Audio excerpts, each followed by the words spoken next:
Hello and welcome back to my channel once again, the place I'll review all my new pickups and talk about all things sneakers and streetwear. As you can see here, we have a box. Let's get straight into it. And just as I pull this out, this is a pair that I have wanted to own since I started collecting Jordans and never, ever managed to find a pair in good condition in my size. So, this is Air Jordan 1 Retro High OG, and I have gone true to size. See if that works. And you can see here, like with always, if the ring light's making this quite difficult to see properly, I will insert some imagery.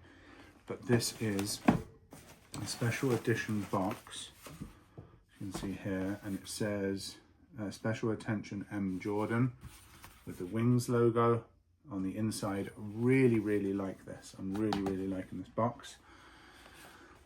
As you can see here, the black toe Jordan 1s, and this was what this special reimagined pair were made based on, this image, before the Wings logo had officially been a Jordan brand thing. And as you can see from the box, it has a bunch of other imagery from that same photo. I guess it's just like a court behind him. The paper here also looks really nice. So again, hopefully you can kind of see this. It might look really see-through online, but this is not the typical paper. You have a picture here of MJ with a pair of breads attached to him. And then there's more of it here. Another picture of Jordan here, Air Jordan written there. I guess a Chicago skyline with a little basketball hoop. So yeah, if I can find a nice image of the paper, I'll do that. I'll use that, or maybe just take one. The shoes, let's get them out. Also, the paper that comes inside the paper is also almost like grease-proof, it feels like. So just in terms of if you're getting these on the secondary market and wondering what that should look like, it should look like grease-proof paper. So I got these on sneakers. Put an image up here of the got them. They were very easy to get, even in my size 12, which is usually kind of sought after. And then yeah, let's go through the details. So the first thing I did want to show, it says my very best, Michael Jordan, here. I'll wiggle that about and see if the light catches it. If not, I will play around in here and try and get an image where you can see it. Basically what that represents is this pair, this exact pair that's on the laces over his shoulder, was an early, like pre-season sample, I guess is the best way to describe it.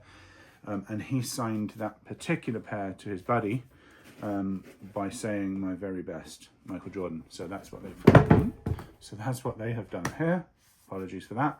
And then the other huge factor on these, which makes them different to any black toe Jordan 1 we've seen in the past, is no Wings logo. So it just says Air Jordan instead, which I think is pretty cool. I'll put an image here of, I want to say it's 2015 pair, the last retro they did of these, to just show the difference. Just to go through some of the detail, so you do have a white or a black tongue, depending on which year of drop. This is the black tongue version, obviously, as you can see here. The leather all over is pretty stiff. It almost feels like an 85. It kind of feels halfway between the regular OG and the 85 cut. You can definitely tell it isn't an 85 cut, but the leather is quite like thick and stiff, which is what you get to see there. Two laces in, bottom eyelet has a black, the next one up has the green, has the red, sorry. Sail outsole, so a slightly different color there. Just looking at here, yeah, sail. So white, black, varsity red sail. So that's what that is, and that's kind of part of the Reimagined. You don't have, like what we had with the Chicago, the Lost and Found, where it's all like white, aged, meant to look tens of years old. This is just the normal varsity red, but you do have those two laces in, and the insole is white. For anyone, again, who cares, you have an insole there that's white, and then both the laces kind of loosey-goosey tied up inside there, which is pretty nice. As I said, it's the black tongue version. Again, I'll put an image up here of the maybe front on like this of the last retro, so you can again see which one you prefer, whether it's the white tongue or the black tongue. I actually feel like I do prefer the white tongue look, but beggars can't be choosers. You know, you kind of take what you can get. Just looking at the other side, nothing really else to write home about. If you could see my very best and you can't see this, that's because there's nothing here. So it's only on the left shoe, it doesn't have it on the right shoe. But everything else is exactly the same. So as you can see here, red outsoles, just a really, really, really nice pair. I am loving the fact that we can add these historically significant shoes to the collection and never once worried about paying retail. And to be honest, maybe I could have held out. If I wasn't a men's 12, I probably would have held out to see if these went on sale, get sort of 20, 30 bucks off, but it is what it is. Cool, so what I'm not gonna do, so I've been in London for the last week or so these have been sat in my house. This is a pretty late review. Every man and his dog is probably done it on foot by now. I'm not gonna bother, let's make the video a little bit quicker. And it's mainly black and white, so there's like not a huge amount you can do in terms of like color contrasting and stuff, and I feel like that's where my niche is in terms of like the color combos. So I'm not gonna bother. But what I will do before we go into a rating and then fit of the day, I'm just gonna pull in a few pairs so we can make a comparison, and you'll see in a second why I'm gonna do that. A few moments later. Okay, so welcome back. So you can see 3 different pairs of ones on my table at the moment. And I think one of the things I really, really like about just sneaker collecting in general is the storytelling, the different brands' ability to retell history with these drops. And what I found really fascinating, now that I have these black toes, never owned a pair of like OG or an OG sample, I guess is what you would call this, before, but I have owned since the day of drop, back in my London days where I was kind of able to get pretty much anything I wanted Jordan Brand wise. So I've got these for retail from Offspring. I say anything, obviously not anything, but like knowing Offspring really, really helped to get super hype stuff. And what this shoe is outside of the extra details like the yellowing on all the piping, what this fundamentally is a black toe one and a neutral grey one, right? So you can see the two of them there. And then if I take these two shoes and hold them up side by side, this is the neutral grey 85. You can see if you look at the top half of this shoe and the top half of this shoe, basically the same. And then when you take the bottom half of the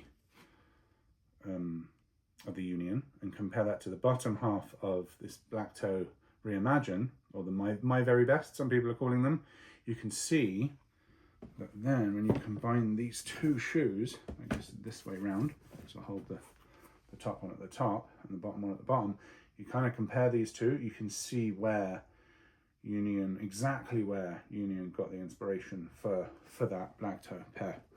I have been looking online to try and get the Storms. It wasn't a shoe that I was massively kind of put much effort in to get when they dropped, and now really like them. And I wanted to also mention this because the Chicago Shadows are going to drop soon, and I think I did some footage on the pairs I was really looking forward to this year on my end of year video last year in 24, and I mentioned I thought they would be quite easy to get hold of. I did want to start in these videos to start going back to those lists so I can kind of talk to how my year's playing out so far. I feel like I've seen some comments from people that backs up my theory that they shouldn't be too difficult to get, but I've also, looking at StockX, the current price is still really high, and I have had also some people say that they think they're going to be very difficult to get. So the jury's kind of still out a little bit on that pair, but I'm definitely still hoping to be able to pick them up. And I can do a similar thing because I have my Shadows over here somewhere, and I have Chicago's right here. You can't see them, but both of those pairs are also in the stacks, so I'll be able to show the two pairs that go into that new Union release. I just found this kind of like maybe fascinating is the right word, but I just found it was super fun kind of thing to touch on. And yeah, what I really do like with these 85s is these special edition hang tags, I guess, that are meant to take you back to 85, which I think is pretty cool. So yeah, let me tidy these up. We will wrap up the video. A few moments later. Okay, cool. So before we go into fit of the day and then the review out of 10, I'm just going to cut away and do some close-up imagery. Hopefully that's the point at which we'll be able to get a really good in-depth view of the My Very Best signature piece. And then we'll kind of cut back and just finish the video off. A few moments later. Okay, so here you have the shoe really, really close up. I think you can kind of see what I was talking about with the leather.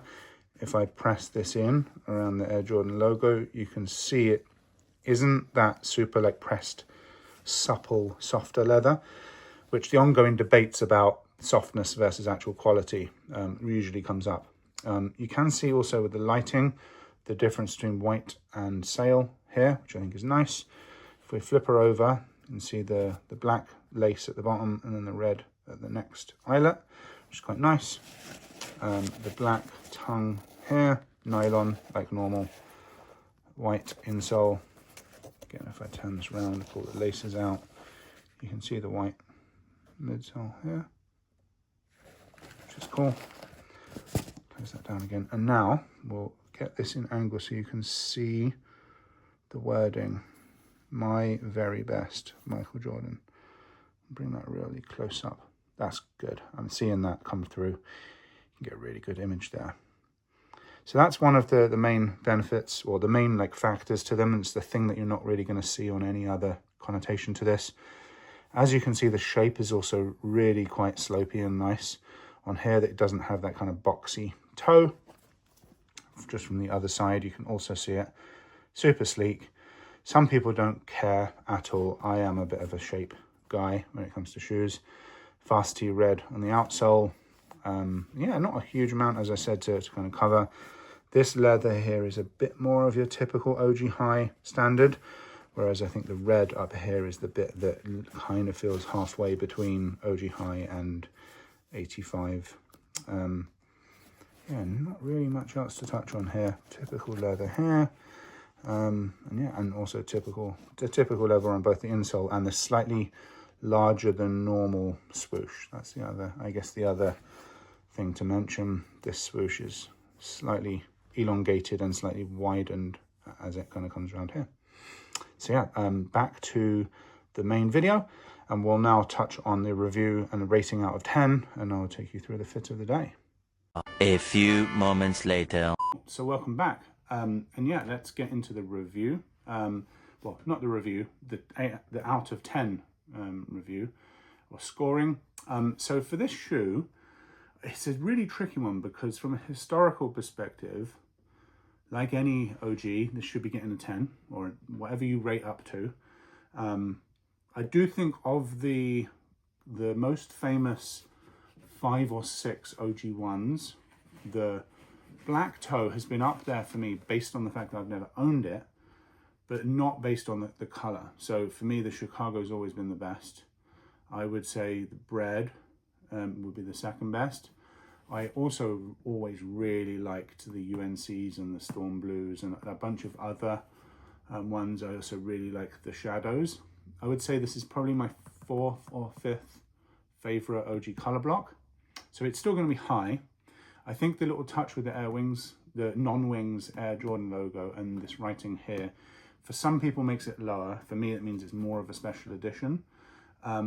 All of that to say, I think an 8.75 out of 10. And this really does kind of round off my Jordan 1 collection in a way.